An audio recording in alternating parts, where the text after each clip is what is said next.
ہمارے جیسا کوئی مولوی ہوتا کہتا دفع ہو جا، گناہ نہیں چھوڑتا، تیری مرضی، میں کیا کروں، تعویذ گندے کچھ حد دیتا، لیکن انہوں نے ایسا کچھ نہیں کیا، بٹھایا اور کہا کہ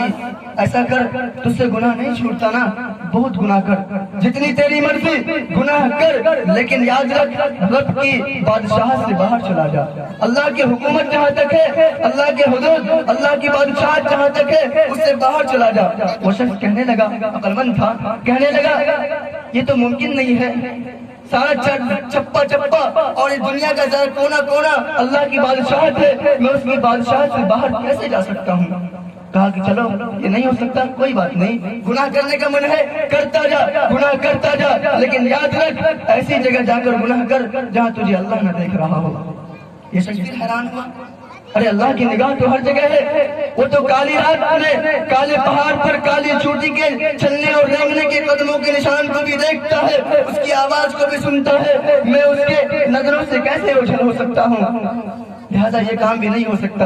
ابراہیم رحمۃ اللہ علیہ سے لائن پڑھا رہے تھے، کہا چلو یہ کام نہیں ہو سکتا، کوئی بات نہیں ہے،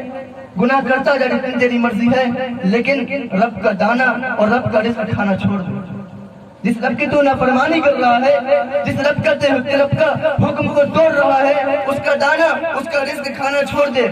وہ نوجوان کہنے لگا دانا دانا رب کا ہے، میں بھلا اس کے رزق کو کیسے چھوڑ سکتا ہوں؟ میں جو کچھ کھاؤں گا اس کا دیا ہوا ہے، لہذا یہ بھی نہیں ہو سکتا۔ ابراہیم رحمۃ اللہ علیہ پریشان نہیں ہوئے، بلکہ پھر صوفیاء کرام کا طرز اپنایا اور کہا کہ چل ایسا کر، یہ بھی نہیں ہو سکتا تو رب کے نظروں سے دور نہیں ہو سکتا، رب کی بادشاہت سے دور نہیں ہو سکتا، رب کا کھانا نہیں چھوڑ سکتا، تو ایسا کر جب تیری موت کا وقت آئے، جب فرشتے تیری روح قبض کرنے کے لیے آئے تو تم منع کر دینا، فرشتوں میں مرنا نہیں چاہتا، میں پہلے اچھے اعمال کروں گا، رب کو خوش کروں گا، پھر مروں گا، لہذا میری روح قبض نہ کی جائے۔ وہ حیران ہوا، ارے موت کا وقت جب آئے گا تو پھر کون سنے گا میری بات؟ پھر تو زبردستی روح کو قبض کر لیا جائے گا، پھر تو زبردستی روح کو قبض کر لیا جائے گا، ایک منٹ نہ آگے ہو سکتا ہے نہ پیچھے ہو سکتا ہے، لہذا یہ بھی نہیں ہو سکتا۔ اس نوجوان نے جب کہا کہ یہ بھی نہیں ہو سکتا تو ابراہیم بن ادم رحمۃ اللہ علیہ نے کہا کہ چلو کوئی بات نہیں ہو سکتا، کوئی بات نہیں، گناہ کرنے کا من ہے کر، جتنی تیری مرضی، معصیت کر جتنی تیری مرضی، رب کے احکام کو توڑ جتنی تیری مرضی، رب کو ناراض کر، گناہ کرتا جا، لیکن جب میدان حشر میں فیصلہ ہو جائے تیرے جہنم کا تو پھر اللہ تبارک و تعالیٰ سے بغاوت کر دینا، کہہ دینا کہ میں جہنم میں نہیں جانا چاہتا۔ وہ کہا کہ نہیں، ایسا بھی نہیں ہو سکتا، جب میرے جہنم کا فیصلہ ہو جائے گا، فرشتے منہ کے بل گھسیٹ کر جہنم میں ڈال دیں گے تو میں اللہ تبارک و تعالیٰ سے کیسے لڑ پاؤں گا؟ تو پھر ابراہیم بن ادم رحمۃ اللہ علیہ نے بڑے آہستہ آواز میں کہا کہ جب تو رب کا دانا نہیں چھوڑ سکتا، رب کی بادشاہت سے باہر نہیں جا سکتا، رب کی نظروں سے اوجھل نہیں ہو سکتا، موت کی تاریخ کو آگے نہیں کر سکتا، اور پھر میدان محشر میں اپنے جنت اور اپنے جہنم میں جانے سے انکار نہیں کر سکتا، تو پھر ایک ہی راستہ ہے، وہ یہ ہے کہ پھر گناہوں کو چھوڑ دو۔ ایک ہی راستہ ہے، جب یہ کام ہم نہیں کر سکتے تو پھر گناہوں کو چھوڑ دے، اسی میں ہماری بھلائی ہے۔ میں دوستو وقت کافی ہو رہا ہے، بس 2-4 منٹ میں اپنی بات ختم کر دوں گا سمیٹ کر، پھر ہمارے استاد محترم مولانا عمر فاروق صاحب نصیحت آمیز جملوں سے آپ کو مستفید فرمائیں گے۔ میرے عزیز دوستو، تو میں یہ کہنا چاہ رہا تھا کہ اگر آپ کو رب کے غصے سے بچنا ہے، رب کے ناراضگی سے بچنا ہے، تو پھر ایک ہی راستہ ہے، آپ کے پیسے کوئی کام نہیں آئیں گے، آپ کے مرنے کے بعد آپ امام صاحب، محلے کے مولوی صاحب قرآن خوانیاں کتنی بھی کرتے رہے، اس کا فائدہ ہوتا ہے، لیکن آپ کے اعمال پہلے ہیں۔ میرے دوستو، میں آپ سے یہ کہنا چاہتا ہوں، علامہ محمد جلال الدین رومی رحمۃ اللہ علیہ، ان کو کون شخص نہیں جانتا؟ علامہ رومی کے نام سے معروف ہے، لیکن ان کا پورا نام محمد جلال الدین رومی ہے۔ وہ اپنے کتاب کے اندر ایک واقعہ لکھتے ہیں، وہ کہتے ہیں ایک شخص تھا جو نہایت بزرگ تھا لیکن عالم نہیں تھا، عالموں کے ساتھ، علماء کے ساتھ ان کا اٹھنا بیٹھنا ہوا کرتا تھا، وہ عالموں کے ساتھ بیٹھا کرتا تھا لیکن عالم نہیں تھا۔ جب ان کے انتقال کا وقت آیا تو اپنے بیٹوں کو بلایا اور کہا کہ بیٹے مجھے کاغذ اور قلم دو، میں وصیت لکھنا چاہتا ہوں۔ انہوں نے ایک وصیت لکھی، ایک لفافے میں ڈالا، اس کو بند کر دیا، پھر دوسری وصیت لکھی، دوسرے لفافے میں ڈالا، اس کو بند کر دیا۔ ان کا انتقال ہو گیا، بیٹوں کو یہ وصیت نامہ مل گیا۔ اس وصیت نامے کے اوپر بھی لکھا ہوا تھا کہ اس پہلی وصیت کو اس وقت پڑھا جائے جب جنازے کے لیے سارے لوگ تیار ہو اور امام صاحب جنازہ پڑھانے کے لیے تیار ہو جائے، تو اس وصیت کو پڑھا جائے۔ دوسری وصیت پہ لکھا ہوا تھا کہ جب لوگ جنازہ پڑھ لیں تو پھر اس وصیت کو پڑھا جائے اور لوگوں کو سنایا جائے۔ بیٹے نے ایسا ہی کیا، ان کا انتقال ہو گیا، مولوی صاحب کے پاس ان کے جنازے کو لایا گیا مسجد کے اندر، اور پھر اس کے جنازے کی تیاریاں شروع ہوئی، لوگ سب بندی سے کھڑے ہو گئے، جنازے کا وقت آیا تو بیٹے نے امام صاحب سے کہا میرے باپ کی تو وصیت ہے، لہذا یہ لیجئے پہلی وصیت جس کے اوپر لکھی ہوئی ہے کہ لوگ جب جنازے کے لیے کھڑے ہو جائے تو اس وصیت کو پڑھنا۔ امام صاحب کو وصیت نامہ دیا گیا، امام صاحب لفافے کے اندر سے وصیت کو نکالا اور پڑھنا شروع کیا۔ اس وصیت کے اوپر لکھا ہوا تھا کہ جتنے لوگ میرے نماز جنازہ میں آئے ہیں، جو لوگ میرے نماز جنازہ میں آئے ہیں اور آنے کے بعد بھی نماز جنازہ نہ پڑھے تو میری جتنی جائیدادیں ہیں، میری جتنی دولت ہے ان میں تقسیم کر دیا جائے۔ کیا تھا وصیت؟ جنازے میں آ کر جو شخص جنازہ نہ پڑھے اس کو میری تمام جائیداد دے دی جائے۔ سب کے اندر عقل مند شخص بھی تھا، ہمارے لوگوں کی طرح کہا کہ چلو نماز جنازہ پڑھنا تو فرض کفایہ ہے، گاؤں کے ایک دو لوگ بھی پڑھ لیں گے تو ثواب ہو جائے گا، گناہ نہیں ہوگا۔ لہذا وہ سب سے باہر نکل گئے، کہا کہ میں نماز جنازہ نہیں پڑھتا، لہذا جائیداد مجھے مل جائیں گے۔ اسی طرح کرتے کرتے گاؤں کے اور لوگ بھی نکلنا شروع کر دیے، سب کے اندر سے باہر ہونا شروع کر دیے اور چاہا کہ اتنے بڑے جائیداد کے مالک ہیں، چلو 2-4-5 ہزار تو حصے ہو ہی جائیں گے، تمام لوگوں میں اگر ڈیوائڈ کیا جائے، تقسیم کیا جائے تو رہ گئے ان کے 4 بیٹے۔ اس میت کے جو صاحب انتقال کیے تھے ان کے 4 بیٹے لاسٹ میں بچ گئے، اور پھر مدرسے کے 1-2 طلبہ تھے اور ایک امام صاحب تھے، یہ لوگ بچ گئے اور سارے لوگ سب کے باہر ہو گئے جائیداد میں حصہ لینے کے لیے۔ پھر بیٹے نے سوچا کہ ارے مردود باپ نے ایسی وصیت لکھ دی، ایک پھوٹی کوڑی مجھے نہیں ملنے والا، لہذا ایسا کرو چھوڑو نماز جنازہ، میں بھی باہر ہو جاتا ہوں تاکہ کچھ حصہ تو دولت کا مجھے مل جائے گا نا۔